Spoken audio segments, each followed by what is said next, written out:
प्राण शब्द के लिए अंग्रेजी में कोई शब्द नहीं है, पर we can say it's a vital energy. हम इसे बुनियादी ऊर्जा कह सकते हैं, जिसे हम जीवन ऊर्जा कहते हैं। वही प्राण है। प्राण 10 अलग अलग रूपों में शरीर में मौजूद है, पर समझने के लिए हम बस 5 पर ध्यान देंगे।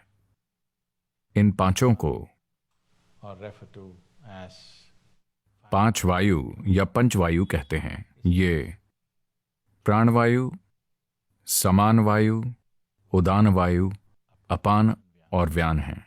they're in charge of different dimensions of what happens in this human mechanism. इनका काम मानव तंत्र में मौजूद विभिन्न आयामों की देखरेख करना है। अगर इस विषय की गहराई में जाएं तो वो अंतहीन हो जाएगा। मैं कम से कम शब्दों में इसे समझाने की कोशिश कर रहा हूं।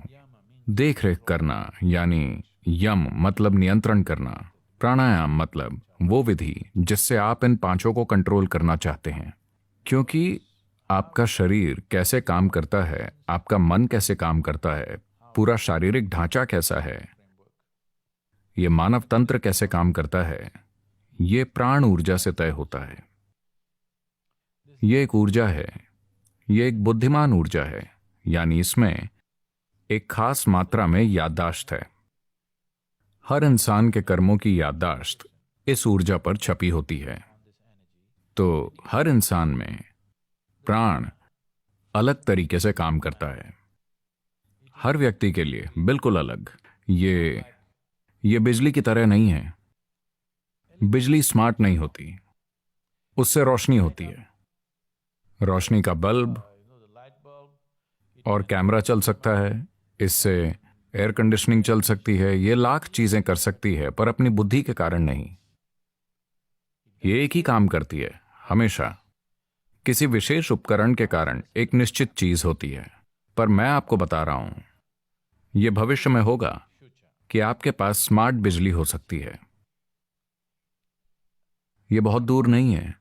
अगले 50 वर्षों में आपके पास स्मार्ट ऊर्जा हो सकती है जो एक विशेष तरीके से व्यवहार करेगी। आप उससे खास तरीके का व्यवहार करवा पाएंगे क्योंकि आप उस पर याददाश्त छाप सकेंगे। तो ये एक बुद्धिमान ऊर्जा है।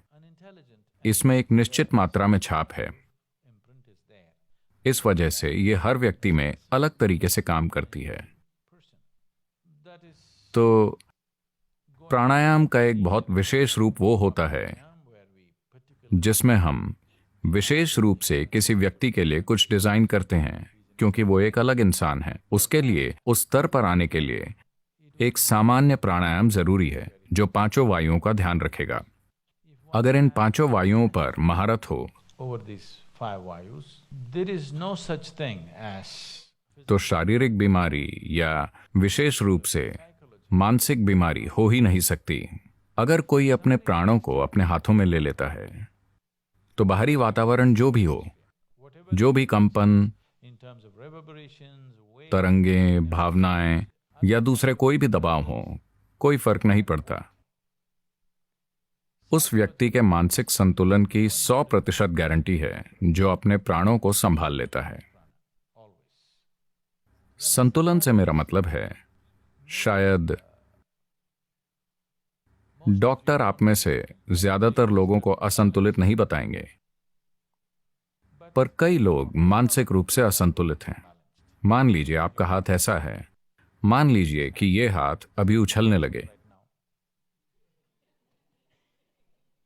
और आपकी आंखों में उंगली डालकर आपको खरोंचने और पीटने लगे। अगर आपका हाथ ऐसा करे तो यह बीमारी है ना? कम से कम आपका हाथ बीमार है। चलो मैं पूरे व्यक्ति को दोष नहीं दूंगा, कम से कम आपका हाथ तो बीमार है ना?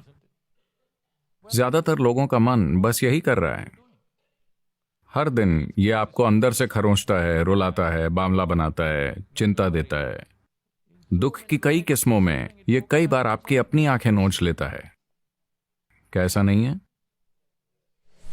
it is sick.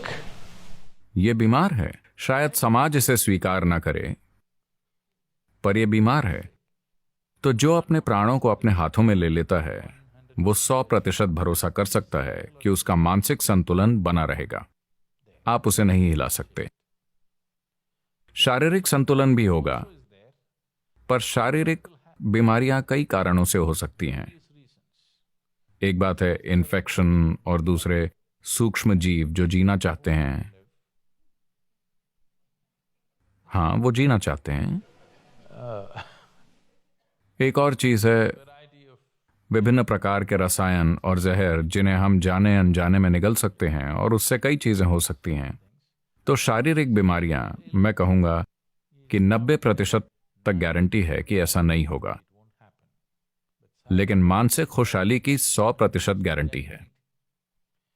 अगर आप मानसिक रूप से बिल्कुल ठीक हैं तो 10% शारीरिक समस्याएं कोई समस्या नहीं होती।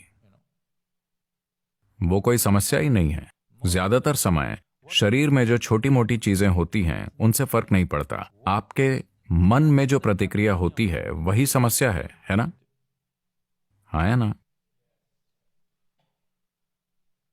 तो प्राणायाम मतलब आप बुनियादी ताकतों को अपने हाथों में लेना चाहते हैं। जैसा कि मैंने कहा, उनमें अपनी बुद्धि है, उन सभी में।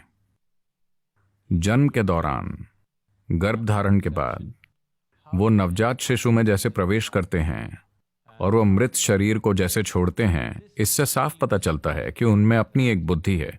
जब तक आप इस बारे में बहुत सचेत नहीं होते तब तक आप इस पर ध्यान नहीं दे सकते। अगर आप मुझसे पूछें तो ये अपने आप में एक दुनिया है। इसके लिए एक खास स्तर का ध्यान देना होगा। शायद ध्यान शब्द से बात स्पष्ट ना हो। मैं ध्यान शब्द का उपयोग कर रहा हूं क्योंकि दूसरे शब्दों के गलत अर्थ लगाए गए हैं। जागरूकता वगैरह शब्दों के गलत अर्थ लगाए गए हैं, तो मैं ध्यान शब्द का उपयोग कर रहा हूं। पर ध्यान शब्द से साफ पता नहीं चलता कि क्या जरूरी है। सिर्फ मानसिक सतर्कता काफी नहीं है, आपको वाकई ध्यान देना होगा। अगर आप खुद को ऐसा बना लें तो आप जान जाएंगे कि ये पांचों कैसे काम करते हैं।